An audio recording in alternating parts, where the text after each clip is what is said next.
நான் வந்து நினச்சி கூட பார்க்கல, நான் பார்த்து வளர்ந்த ஹீரோஸ் கூடலாம் நான் வந்து நடிப்பேன்னு. காலையில் எழுந்த உடனே ஒரு பீட்ரூட் ஜூஸ் குடிப்பேன் பிரதீப் அப்படின்னாரு. அன்னிலேருந்து இன்னைக்கு வரைக்கும் நான் பீட்ரூட் ஜூஸ் மட்டும் தான் குடிச்சிக்கிட்டு இருக்கேன். அந்த வயசில் வரும்போது நான் அப்படி இருந்தேன்னா எனக்கு சந்தோஷமாக இருக்கும். இது காமெடி பண்ணோம், எமோஷனல் சீன்ஸ் இருக்குது. நீங்கள் மமிதாவை இது வரைக்கும் பார்க்காத எமோஷனல் சைடு இந்த படத்தில் பார்க்க போகிறீங்க. Extra ordinary performer. பரிதாபங்களோட பெரிய ஃபேன்னு நான் வந்து அடிக்கடி எல்லாம் உங்களை மாதிரியும் தான் நானும் பெரிய ஃபேனு. ஒரு படம் ஆரம்பிக்கும் போது அவங்க கிட்ட கால் அடிச்சிருவேன். ஃப்ரெண்டாவோ, அண்ணனாவோ, தங்கச்சியாவோ, லவ்வராவோ, பொண்டாட்டியாவோ, புருஷனாவோ இருப்பாங்க. அந்த மாதிரி உங்கள் வாழ்க்கையில் இருக்கிறவங்கள இந்த வீடியோக்கு கீழே டேக் பண்ணுங்க. இவங்க வந்து India's one of the biggest producers. ஆனால் காமிச்சிக்கிறது அப்படி எதுவுமே இல்லை. மாணிக்கம் மாதிரியே இருப்பாங்க. சார் நீங்கள் பாஷான்னு எங்களுக்கு தெரியும், ஏன் மாணிக்கம் மாதிரியே பிஹேவ் பண்ணுறீங்க. எல்லா சைட்லேயும் வந்து ஆசை கூட போயிட்டே இருந்துச்சு. அப்படியே அமுக்குங்கடா இவனை அப்படின்னு சொல்லிட்டு 2 பேரும் சேர்ந்து அமுக்கணும். அமுக்கி திரும்பி பார்த்தா பின்னாடி 8 பேர். முதல்ல உங்களில் ஒருத்தனை இங்கே நிற்க வச்ச உங்களுக்கு நன்றி. யூஸ்வலாக யாராவது பேர் மிஸ் ஆகிடக்கூடாதுன்னு சொல்லி லிஸ்ட்டு கொண்டு வந்திருப்பேன். ஸோ நான் வந்து ஃபஸ்ட்டு காஸ்ட்லேருந்து ஆரம்பிச்சிடுறேன். சரத்குமார் சார். சார் ஃபஸ்ட்டு இந்த படத்தை ஒத்துக்கினதுக்கு ரொம்ப நன்றி சார். நான் வந்து நினச்சி கூட பார்க்கல, நான் பார்த்து வளர்ந்த ஹீரோஸ் கூடலாம் நான் வந்து நடிப்பேன்னு. நீங்கள் ஃபஸ்ட்டு எனக்கு ஸ்வீட்டாக வந்து போன லவ் டுடேயில் வந்து அர்ஜுனா அர்ஜுனா அந்த பாட்டை வைக்கிறதுக்கு அலோவ் பண்ணதுக்கு ஃபஸ்ட்டு தேங்க்யூ. அதுலேருந்து நான் உங்கள் கூட சேர்ந்து நடிப்பேன்னு நான் நினைக்கல. Is one of the most charming persons I've ever seen. நான் வந்து அவரை செட்டில் வந்து பார்த்த உடனே இவரோட வயசு என்னவா இருக்கும் இப்படின்றது மட்டும்தான் எனக்கு வந்து தோணிட்டே இருந்துச்சு. அப்போ அவர்கிட்ட சீக்கிரட்டாக போய் கேட்டேன், சார் என்ன சார் உங்கள் வயசு என்ன சார்னு. எனக்கு ஒரு நம்பர் சொன்னார்.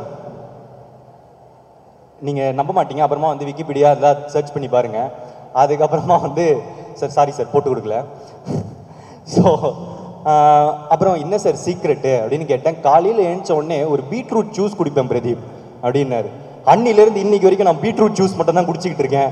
அந்த வயசில் வரும்போது நான் அப்படி இருந்தேன்னா எனக்கு சந்தோஷமாக இருக்கும். ஸோ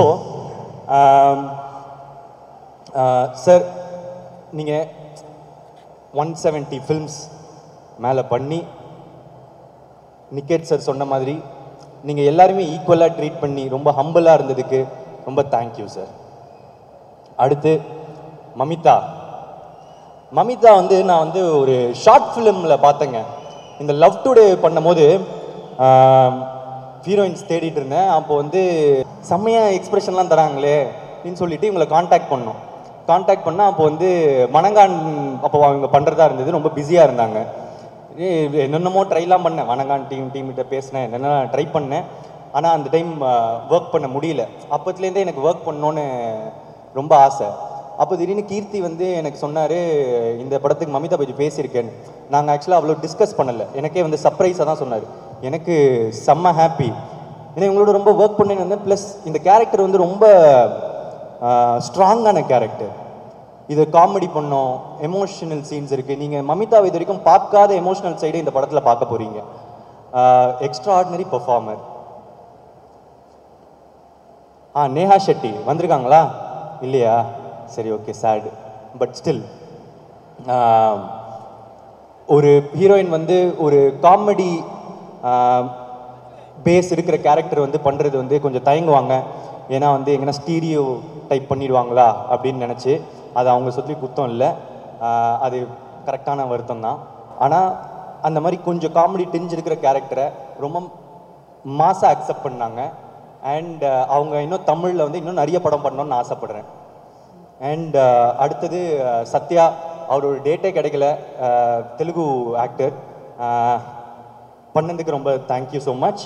அண்ட் டிராவிடும் வரல என்னங்க. சரி, டிராவிடோட நான் வந்து பெரிய ஃபேன். பரிதாபங்களோட பெரிய ஃபேன்னு நான் வந்து அடிக்கடி எல்லாம் உங்களை மாதிரியும் தான் நானும் பெரிய ஃபேனு. ஒரு படம் ஆரம்பிக்கும் போது அவங்க கிட்ட கால் அடிச்சிருவேன், இந்த படத்தில் ஒர்க் பண்ணலாமா, இந்த படத்தில் ஒர்க் பண்ணலாம். ஏதாவது ஒன்று மிஸ் ஆகிட்டே இருந்துச்சு. இந்த டைம் திருப்பி வந்து கீர்த்தி வந்து டிராவிட் போகலாமா அப்படின்னு சொல்ல உடனே நான் செம்ம ஹாப்பி.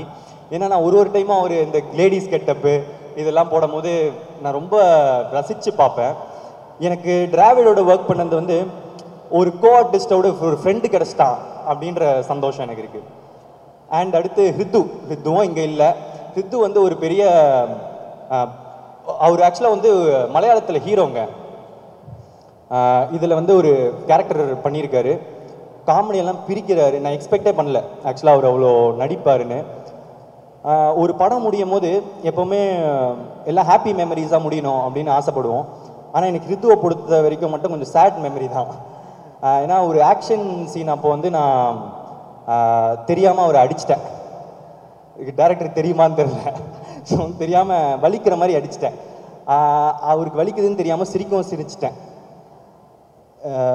அது ஃபஸ்ட்லேருந்து கில்ட்டு ஒரு மாதிரி இருந்துகிட்டே இருந்துச்சு. எப்போ அவரை பார்த்தாலும் சாரி சொல்கிறது கஷ்டமாகவே இருக்கும். ஏன்னா ஒருத்தரை தெரியாமல் காயப்படுத்திடா மன்னிச்சிருவாங்க, ஆனால் வழியில் இருக்கிறவனை பார்த்து சிரிச்சா மன்னிக்கவே மாட்டாங்க. ஸோ ரொம்ப சாரி ரிது. அதுக்கப்புறம் ஐஸ்வர்யா, தேங்க்யூ. ரோஹிணி மேம் திரும்ப ஒரு சீனியர் ஆர்டிஸ்ட், ரொம்ப ஸ்வீட்டாக இருந்தாங்க, தேங்க்யூ ஸோ மச். அப்புறம் வினோதினி மேம், அப்புறம் ஒரு குட்டி குழந்த பார்ப்பீங்க படத்தில், அழுது என்ன சாவிச்சிச்சு, அழுதுகினே இருக்கும் நடிக்கும் போது, ஐயோ. ஆனால் ஓகே க்யூட், சரி.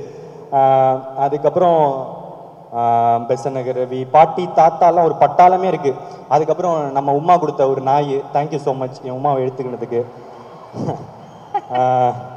அதுக்கப்புறம் டூட் கேங் மெம்பர்ஸில் வந்து நிறைய ஒரு கண்டென்ட் கிரியேட்டர்ஸ் நிறைய பேர் இருக்காங்க. அவங்க எல்லாருமே ரொம்ப டேலண்டடுங்க. நீங்கள் அந்த படம் பார்க்கும்போது அவங்க இன்னும் பெருசாக போகணுன்னு நான் ரொம்ப மனமார வந்து விஷ் பண்ணுறேன். ஸோ அதுக்கப்புறம் க்ரூ எப்பவுமே நான் வந்து டேரக்டரை வந்து லாஸ்ட்டாக சொல்லுவேன். ஆனால் இந்த டைம் இந்த மொத்த ஸ்டோரியுமே நான் இங்கே டேரக்டர்கிட்டேருந்து ஆரம்பித்தா ரொம்ப நல்லாயிருக்கும் அப்படின்னு நான் வந்து ஆசைப்பட்றேன். ஜாலியாக பேசலான்னு இருந்தேன், ஆனால் அவர் பேசினதை பார்த்து எனக்கு கொஞ்சம் எமோஷன் ஆகிடுச்சு, ஏன்னு வரேன். ஸோ நான் ஆக்சுவலாக வந்து லவ் டுடே படம் முடிச்சிட்ட பிறகு எனக்கு நிறைய கதை வர ஆரம்பிச்சிது. கதை வந்தால் என்ன சொல்லுவேன், சினாப்சிஸ் கதை சுருக்கம் வந்து மெயில் பண்ணுங்க அப்படின்னு சொல்லுவேன். அப்போது அந்த மாதிரி தான் டூடோட சினாப்சிஸ் வந்துச்சு, படித்தேன், இன்ட்ரெஸ்டிங்காக இருந்துச்சு. ஆனால் நான் அப்போ தான் லவ் டுடே பண்ணியிருந்தேன், அதுக்கப்புறம் எல்ஐகேவும் அப்போது பண்ணியிருந்தேன். இன்னும் டிராகன் அக்செப்ட் பண்ணல. ஆமாம், டிராகன் இன்னும் முடிவாகலை. அப்போது டூட் பார்த்தா திரும்ப லவ் ஸ்டோரி வேணுமா, அப்புறம் ஹீரோ வேறு இந்த மாதிரிலாம் பண்ணுறானே, நமக்கு இந்த ரிஸ்க் எடுக்கலாமா, இந்த மாதிரிலாம் யோசிச்சுட்டு சரி எதுக்கு ரிஸ்க்கு வேணாம் அப்படின்னு சொல்லிட்டு அனுப்பிச்சிடுங்க மெயிலு அப்படின்னு சொல்லிட்டு அனுப்ப சொல்லிட்டேன். சரி முடிஞ்சிடுச்சு அப்படின்னு பார்த்தா திருப்பி வேறு ஒரு இடத்துலேருந்து கால் வரும். கீர்த்தின்னு ஒரு பையன் உங்களுக்கு வந்து ஒரு கதை சொல்லணுமா? இல்லைங்க நான் ஏற்கனவே அந்த கதை கேட்டு பார்த்துட்டேன் இல்லைன்னு. திரும்ப அதுக்கப்புறம் வேறு கீர்த்தின்னு ஒரு பையன், திரும்ப எங்கே என்ன பண்ணும், கீர்த்தின்னு ஒரு பையன் என்ன விடவே மாட்டேங்கிறான் அப்படின்னு சொல்லிட்டு சரி பார்த்தா மைத்ரி ஆஃபீஸ்லேருந்து ரவி சார் வந்து கால் பண்ணார். Pradeep, I heard a really nice story. சொல்லுங்கள் சார். என்ன இல்லை கீர்த்தின்னு ஒரு பையன். சார் சொல்லுங்கள் சார். இல்லை அவர் வந்து நீங்கள் நடித்தா சூப்பராக இருக்கும் அப்படின்றாரு. சரி நான் சொல்லலை, நான் ஏற்கனவே இந்த கதை கேட்டிருந்தேன், ஐ மீன் படிச்சிருந்தேன் அப்படின்னு. சரி மைத்ரி வேறு பெரிய பெத்த ப்ரொடியூசர், கேட்டுருவோம். ஸோ வந்து கூப்பிட்டேன். எனக்கு அதை தாண்டி என்னென்னா, என்னடா நம்ம வேணான்னு சொல்லியும் நம்ம தான் வேணும்னு ஒருத்தன் சொல்கிறானே, யாரா அவனை நான் பார்த்தே ஆகணும் அப்படின்னு சொல்லிட்டு எனக்கு ரொம்ப ஆசை. சரி கூப்பிடுவோன்னு சொல்லிட்டு வந்தா தினிஷா ஒரு கேரக்டர் வருது. இந்த சட்டெல்லாம் வந்து போட்டுட்டு அந்த பட்டன் கூட இது வரைக்கும் இந்த லூஸா ரெண்டு கையும் இந்த மாதிரி வந்து அவுத்து விட்டுட்டு ஒரு இப்படி இந்த மாதிரி ஒருத்தர் வந்து நிற்கிறான். அதுதான் ஓகேன்னு சொன்ன உடனே கீர்த்தி சொல்லிட்டு ஷேக் ஹேண்ட் வேற சொல்லிட்டு உட்காந்து நான் வந்து கேட்குறேன், ஏன் ஒய் மீ அப்படின்னு கேட்டோடனே, இல்லை ப்ரோ நான் வந்து லவ் டுடே படம் பார்த்துட்டு எனக்கு ரொம்ப பிடிச்சிருந்துச்சி. அதுக்கப்புறம் நான் ஒரு கதை வச்சுருந்தேன், அது நீங்கள் பண்ணால் நல்லாயிருக்கும், நான் படம் பார்த்துட்டு வர உங்களுக்கு ஏற்ற மாதிரிலாம் வந்து மாற்றினேன் அப்படின்னாரு. எனக்கு ஏற்ற மாதிரி மாற்றினீங்களா? இதை நம்பலாமா நம்பக்கூடாதா? இவனை பார்த்தா நம்புற மாதிரி இல்லை, ஆனால் கேட்குறதுக்கு நல்லா இருக்குது. நம்பி ஏமாந்தா அப்புறமா சோகமாக இருக்கும். சரி நம்புனா இப்போ சந்தோஷமாக இருக்கும், நம்பி தொலைவோம் அப்படின்னு சொல்லி கதையை சொல்லுங்க அப்படின்னு சொல்லி கேட்க ஆரம்பித்தேன். அப்போது கதை சொல்ல ஆரம்பித்தார். Scene by scene, dialogue by dialogue நிறுத்திட்டார். நான் வந்து திரிச்சிட்டேங்க உண்மையாக.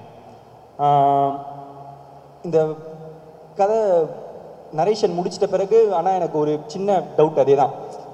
லவ் ஸ்டோரி இப்போது திரும்ப 2 படத்துக்கு இது பண்ணிட்டு பண்ணணுமா அப்படின்னு மனசில் ஓடிட்டே இருந்துச்சு. இல்லைங்க அப்புறம் பண்ணலாம், உங்களுக்கு திரும்ப நான் எதாவது பண்ணுற டைமில் நான் உங்களுக்கு சொல்கிறேன், நீங்கள் ஃப்ரீயாக இருந்தீங்கன்னா நம்ம ஒர்க் பண்ணலாம் அப்படின்னு சொல்லியிருந்தேன். சரி அவ்வளோதான், முடிச்சிட்டோம், இவரை பார்த்தாச்சு அப்படின்னு சொல்லி விட்டுட்டு அடுத்த நாள் ப்ரொடியூசரை கூப்பிட்டு வந்துட்டாருங்க.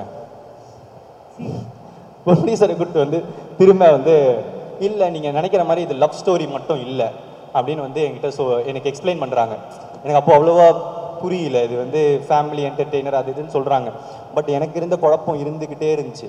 இது இல்லை சார் நம்ம அப்புறம் பண்ணலாம் அப்படின்னு சொல்லிட்டு விட்டுட்டேங்க. ஒரு 4-5-6 மாதம் அப்படியே போச்சு. ஆனால் மனசில் ஓடிக்கிட்டே இருக்குது கதை. எந்த ஷூட்டிங் போயிட்டு வந்தாலும் வந்து சில நேரத்தில் கனவுலலாம் வரும் சில டைலாக்ஸ். ஸோ திடீர்னு ஒரு நாள் எழுந்திரிச்சிட்டு ரமேஷ் என்னோட ஆளினால் அவர்கிட்ட வந்து சொன்னேன்,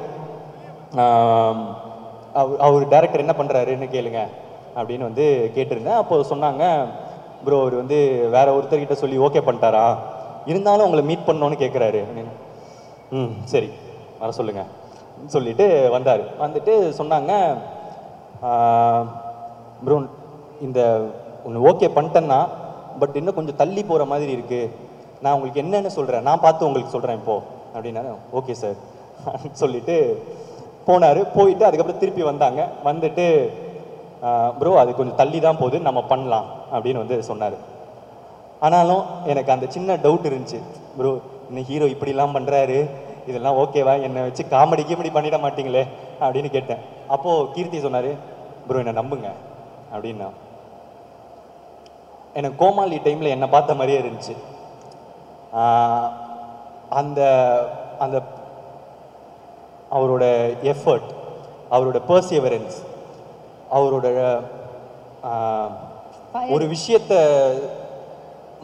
சாதிக்கணும்னா அதுக்கான என்ன முயற்சி வேணால் எடுக்கலாம் அப்படின்ற ஒரு போகிற எக்ஸ்டென்ட் இருக்குல்ல, அதை நான் வந்து கீர்த்தி கிட்ட பார்த்தேன். அண்ட் அவ்வளோ சின்சியாரிட்டி, நான் எதுக்கு இந்த பையனை நம்பலாம் அப்படின்னு தோணுச்சு. நான் ஓகே அப்படின்னு சொன்னேன். அன்னிக்கே எனக்கு ஒன்று தோணுச்சு, ஆனால் அப்போ நான் சொல்லலை. அன்னிலேருந்து நான் அவர் வந்து என் தம்பி மாதிரி தான் பார்க்க ஆரம்பித்தேன்.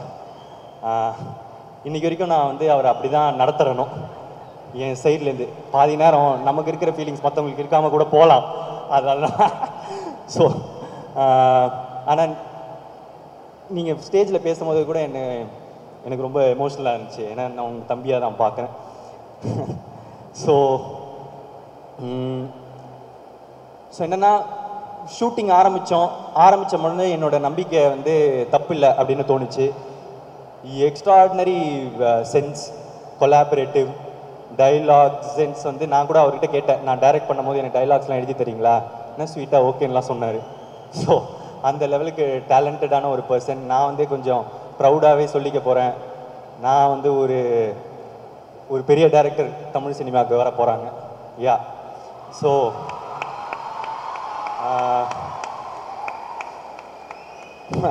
ஸோ இந்த மாதிரி நம்ம ஒருத்தரை ஃபஸ்ட்டு டைம் பார்க்கும்போது அவங்கள பற்றி என்னென்னமோ நினச்சிருப்போம். ஆனால் அவங்க தான் நம்மளோட அதுக்கப்புறம் ஃப்ரெண்டாவோ, அண்ணனாவோ, தங்கச்சியாவோ, லவ்வராவோ, பொண்டாட்டியாவோ, புருஷனாவோ இருப்பாங்க. அந்த மாதிரி உங்கள் வாழ்க்கையில் இருக்கிறவங்கள இந்த வீடியோக்கு கீழே டேக் பண்ணுங்க. இல்லை எப்படி இருந்தாலும் ஒரு 10 செகண்ட் தான் வைரல் ஆகும். ஸோ நானே சொல்லிடுறேன். ஸோ எஸ் கீர்த்தி, அடுத்து என்ன லிஸ்ட் படி ப்ரொடியூசராக தான் இருக்கும் வந்து சார். இவங்க வந்து ஒரு இந்த பாஷா மாதிரி தான். இவங்க வந்து India's one of the biggest producers. ஆனால் காமிச்சிக்கிறது அப்படி எதுவுமே இல்லை. மாணிக்கம் மாதிரியே இருப்பாங்க. சார் நீங்கள் பாஷான்னு எங்களுக்கு தெரியும், ஏன் மாணிக்கம் மாதிரியே பிஹேவ் பண்ணுறீங்க? நிறைய இருக்கும்ல சார், அந்த மாதிரி தான் நானே இருப்பேன். ஸோ வந்து ஆனால் அவ்வளோ ஹம்பிள், ஹம்பிள் மேக்ஸ். நம்ம ஒரு ப்ரொடியூசர் அந்த மாதிரிலாம் வந்து காமிச்சிக்க மாட்டாங்க. ஒரு ஒரு கதை அவங்களுக்கு பிடிச்சிருச்சுன்னா அதை நடத்த வைக்கிறதுக்கு, அதை நல்லபடியாக உருவாக்குறதுக்கு என்ன எக்ஸ்டென்ட் வேணால் போகிறாங்க. Ravi sir and Naveen sir, one of the passionate producers I've ever seen. நான் இதை சொல்லாமான்னு தெரியல, எனக்கு ஆக்சுவலாக ஃபவுசின்னு ஒரு படத்தோட லைட்டாக கிளிப்பிங்ஸ்லாம் காமிச்சாங்க, பிரபாஸ் சார் படம் வரப்போது, நீங்களாம் பார்ப்பீங்க. What a fashion, extraordinary sir. And தப்பாக சொல்லிட்டேனா சார், வெளியே சொல்லக்கூடாதா? Sorry sir. ஸோ எனக்கு உங்களோட ஒர்க் பண்ணது ரொம்ப happy sir. Thank you so much. And Anil sir, எங்கே வைல்டு ஃபயர் காணோம். சரி. ஸோ அண்ட் ஏஜிஎஸ் சினிமாஸ் வந்து டிஸ்ட்ரிபியூட் பண்ணுறாங்க. சார் சாரி சொல்ல மாட்டேன். ப்ரொடியூசர் வந்து கீர்த்தி, அன்றைக்கி உங்களுக்கு ஞாபகம் இருக்கான்னு தெரில, ஆனால் எனக்கு பயங்கர ஹிட்டிங் ஸ்டேட்மெண்ட். நீங்கள் இருந்துட்டு நான் வந்து அப்போது இல்லை சார் அப்படின்னு சொல்லும் போது, இந்த பையனை எப்படின்னா டைரக்டர் ஆக்கியே ஆகும் சார் அப்படின்னு சொல்லிட்டு தான் கிளம்புனார். அது இன்னுமே அதுதான் அவரோட ஒரு டெபியூட்டன்ட்டை பேக் பண்ணது வந்து எக்ஸ்ட்ராடினரி சார். அண்ட் ஏஜிஎஸ் என்னோட hat-trick. Aishwarya ma'am, Archana ma'am வரலையா, மிஸ் பண்ணுன்னு சொல்லுங்கள். அகோரம் சாருக்கு வந்து ரொம்ப தேங்க்ஸ். தொடர்ந்து சப்போர்ட். நான் எவ்வளோ லக்கி பாருங்கள், இந்த சைடில் ஒரு பிக் ப்ரொடியூசர், இந்த சைடில் ஒரு big producer. So throughout ரொம்ப இந்த ரிலேஷன்ஷிப் ரொம்ப ஸ்வீட்டாக போயிட்டுருக்கு. இன்னும் தொடர்ந்து போவோன்னு நான் வந்து நம்புகிறேன். Thank you so much. And CEO Cherry sir, thank you. And DI Mango Post, thank you. And lyricist Vivek sir, உங்களோட ஒர்க் பண்ணணுன்னு, உங்கள் ஒர்க்லாம் ரொம்ப பிடிக்கும் சார். ரொம்ப நாள் ஒர்க் பண்ணணுன்னு இருந்தேன், இந்த டைமில் அமைஞ்சிருச்சு. இன்னும் நிறைய ஒர்க் பண்ணணுன்னு ஆசைப்பட்றேன். தேங்க்யூ. பால் டப்பா, நான் வந்து யப்பா, நான் ஆக்சுவலாக ஊரும் பிளேட் வந்து பால் டப்பா எழுதுனாங்க. நடுவில் இந்த அலையவ கலையவ இதெல்லாம் இருக்குல்ல, மோஸ்ட்டாக அவர்கிட்ட இருந்து எக்ஸ்பெக்ட் பண்ணாத ஒரு ஜோனாக இருந்துச்சு அது. அவருக்கு அது பயங்கர இம்ப்ரெசிவ் ஒர்க். தேங்க்யூ பால் டப்பா. அண்ட் ஆதேஷ் கிருஷ்ணா அண்ட் செம்வி, இதில் பார்த்துருந்தீங்கன்னா அந்த ஜாக்கி ஜான் மந்திரம் வந்து யூஸ் பண்ணியிருப்பாங்க. யுமோ பபி பவ், யுமோ பபி பவ். ஆமாம். ஸோ அது வந்து அந்த ஐடியா வந்து செம்வி தான் கொடுத்தாங்கன்னு வந்து எனக்கு கேள்விப்பட்டேன். யா ஸோ வந்து very very nice idea. And Tippu sir, நல்லா இருப்போ, super sir. And this song is underrated, but still பார்ப்பீங்க, படம் ஹிட் ஆகிட்ட பிறகு இன்னும் அடிச்சு தூக்கும். So thank you Mohit Chauhan sir, Sai Abhyankar sir, Smriti, Paal Dabba, Deepthi Suresh, பெபுமிகா அண்ட் அனுஷா, என்னை ஆட வச்சதுக்கு ரொம்ப thanks. I love you. And stunt வந்து Yannick Ben and Dinesh Subbarayan பண்ணியிருக்காங்க. கொஞ்சம் வித்தியாசமான ஸ்டண்ட்ஸ் இருக்குது. அண்ட் என்னோடய சேஃப்டி ரொம்ப என்ஷூர் பண்ணதுக்கு ரொம்ப தேங்க்ஸ். ஏன்னா கொஞ்சம் ஒன் டேக் அண்ட் கொஞ்சம் ரிஸ்கி ஷார்ட்ஸ்லாம் இருந்துச்சு. Thank you so much. And DOP Niketh Bommi bro, ஒரு தடவை மிஸ் ஆச்சு, ஆனால் 2 தடவை பண்ணிட்டோம். லவ் டுடேக்கு ட்ரை பண்ணேன், நடக்கலை. ஆனால் இப்போது அதுக்கு சேர்த்து வச்சு ட்ராகன் டூடுன்னு தொடர்ந்து பண்ணியிருக்கோம். நான் சொல்கிற மாதிரி you are an very rare combination of a talent and gentleman. திரும்ப திரும்ப அதான் சொல்கிறேன், அது ரொம்ப கஷ்டம். Love you. Thank you so much. Extraordinary work. And Bharath editor, இதுதான் நம்மளோட ஃபர்ஸ்ட் கொலாபரேஷன். எக்ஸ்ட்ராடினரி ஒர்க் இந்த மூவி. ட்ரெய்லர் தெரிச்சிட்டீங்க. Super. Thank you so much. Looking forward. And Sai Abhyankar, மடிச்சிட்டேன், எனக்கு கொஞ்சம் பேச டைம். ஸோ கட்சி சேரன்னு ஒரு பாட்டு வந்திருந்தது. அப்போ திரும்புகிற இடம்லாம் அந்த பாட்டு தான், அப்புறம் ஸ்டெப்பு தான். ஸோ இது போயிட்டே இருந்துச்சு. அப்போது கீர்த்தி வந்து கேட்டார், யார் மியூசிக் டைரக்டர் போகலாம் அப்படின்னு சேர்க்கும் போது நான் சொன்னேன், சாயின்னு ஒரு அந்த கட்சி சேர பையன் எப்படி அப்படின்னு சொன்னோம். அப்போது ஆமாம் இல்லை ப்ரோ, நல்ல டேலண்டாக தான் இருக்கிற மாதிரி. இல்லை நான் போகிறேன், பாட்டு போட்டாலே பயங்கரமாக கத்துறாங்க, நீங்கள் போய் ஒரு தடவை கேட்குறீங்களா, ஒரு தடவை மீட் பண்ணுறீங்களா, ஒரு பேங்க்லாம் எப்படி இருக்குன்னு பார்க்குறீங்களா, இல்லை உங்களுக்கு போகலனாலும் ஓகே, எனக்கு அவரோட ஒர்க் பண்ணணும்னு ஆசையாக இருக்குது, நான் சும்மா போகிறேன், இல்லை அப்புறமா கூட நான் ஒர்க் பண்ணிப்பேன், நான் போயிட்டு அவரோட பாட்டெல்லாம் எப்படி இருக்குன்னு நான் கேட்டுட்டு வரேன் அப்படின்னு சொன்னாலே, இல்லை ப்ரோ நான் போய் மீட் பண்ணுறேன், நான் எல்லாம் கேட்டு வரேன்னு சொல்லிட்டு போனார். போயிட்டு அடுத்த நாள் வந்தார். வந்துட்டு ப்ரோ ஆசை கூடன்னு ஒரு பாட்டு போட்டு வச்சுருக்காரு, எனக்கு ரொம்ப பிடிச்சிருக்கு, எவ்வளோ ஹிட் ஆகும்லாம் தெரியல, ஆனால் எனக்கு ரொம்ப பிடிச்சிருக்கு அப்படின்னு சொன்னார். ஓகே, 2 நாள் ஆச்சு, பாட்டு வெளியே வந்துச்சு, ஸ்மாஷ். ஸோ எல்லா சைட்லேயும் வந்து ஆசை கூட போயிட்டே இருந்துச்சு. அப்படியே அமுக்குங்கடா இவனை அப்படின்னு சொல்லிட்டு 2 பேரும் சேர்ந்து அமுக்கணும். அமுக்கி திரும்பி பார்த்தா பின்னாடி 8 பேர் லைனில் நிற்கிறாங்க. இந்த டேரக்டர், அந்த டேரக்டர், அந்த ஹீரோ, இந்த ஹீரோன்னு ஓவர் நைட் லைக் எல்லாரும் they want to work with Sai Abhyankar. And கான்ஃபிடென்ட்டாக சொல்லலாம், the next big thing. Yeah, so ரொம்ப நல்ல பாட்டு. நான் சொல்லணும் இல்லை, ஆல்ரெடி ரிலீஸ் ஆகிடுச்சு, ரிசப்ஷன் கிடச்சிருச்சு. Thank you so much. அண்ட் என்னை பாட வச்சதுக்கு, ஆக்சுவலாக என்னை பாடணுன்னு ரொம்ப நாள் ஆசை இருந்துச்சுங்க. ஆமாம், நான் வந்து என்ன பண்ணுவேன், லிரிக்ஸ்லாம் வந்து நான் டைரக்ட் பண்ணும் போது நான் லிரிக்ஸ்லாம் எழுதி அனுப்பும் போது பாடி அனுப்புவேன். ஸோ தட் மியூசிக் டைரக்டர் வந்து கேட்டாருன்னா, பிரதீப்பே நல்லா பாடுறானே, ஏன் நீங்களே பாடக்கூடாது அப்படின்னு கேட்பாங்க அப்படின்னு சொல்லிட்டு பாடி பாடி அனுப்புவேன். ஆனால் அவங்க கரெக்ஷன்ஸ் மட்டும் தான் சொல்லுவாங்க, இந்த லிரிக்கை இப்படி மாற்றிக்கலாமா, அந்த லிரிக்கை இப்படி மாற்றிக்கலாமான்னு. சரி, ஆசையை குழி தோண்டி மண்ணில் புதைச்சிட்டேன். சரி நமக்கு வராது, சரி இது நடந்தால் யாருக்கு லாபம், யாருக்கும் லாபம் இல்லை, யாருக்குன்னா யூஸ் இருக்கா, உனக்கு மட்டும் ஏன்டா இப்படி சுயநலவாதியாக இருக்க அப்படின்னு சொல்லிட்டு என் ஆசையை வந்து குழி தோண்டி புதைச்சிட்டேன். குழி தோண்டி புதைச்சதுலேருந்து அந்த குழியை தோண்டி திடீர்னு கூப்பிட்டாரு கீர்த்தி. 2 பேரும் அட் அ டைம் கால் பண்ணாங்க. கால் பண்ணி ஒரு பாட்டு பாடுறீங்களா அப்படின்னா, ஓகே அப்படின்னு சொல்லிட்டு டிக்னிஃபைடாக பிஹேவ் பண்ணேன். உள்ளுக்குள்ள சொல்லிட்டு பயங்கர ஹாப்பி. ஆனால் நம்ம ஹாப்பினஸ் எங்க காமிச்சிட்டா அதுக்கப்புறம் நம்ம பாடி சரியா இல்லைன்னா அவங்களுக்கு வந்து மாத்துறதுக்கு வாய்ஸ் கஷ்டமாயிடும். சரி அவ்வளோ சந்தோஷம்லாம் பட்டாரு, இப்போ அவரை கூப்பிட்டு நீங்கள் உங்கள் வாய்ஸ் நல்லா இல்லை மாற்றிடலாம் அப்படின்னு சொன்னால் சோகப்படுவார் அப்படின்னு சொல்லிட்டு நான் கொஞ்சம் காமாக வச்சுட்டேன். ஸோ அதுக்கப்புறம் ரெக்கார்டிங் போனால் அவ்வளோ ஸ்வீட்டாக எனக்கு சொல்லி கொடுத்தாங்க. என்ன வேணும், ஏன்னா நம்ம ஒரு புது விஷயத்தை கற்றுக்கும் போது ஒரு ஸ்வீட்டான டீச்சரும் நல்லா பாஸ் பண்ணிடுவான்னு நினைக்கிற பிரின்சிபலும் இருந்தாலே போதுமே. ஸோ ஜாலியாக அந்த 4 மணி நேரத்தை நான் வந்து என்ஜாய் பண்ணேன். பயங்கரமாக இருந்துச்சு, டோபமைன் ஹிட்டு. ஸோ வந்து ரொம்ப சந்தோஷமாக என்ஜாய் பண்ணி thank you for giving me this opportunity Sai and Keerthi.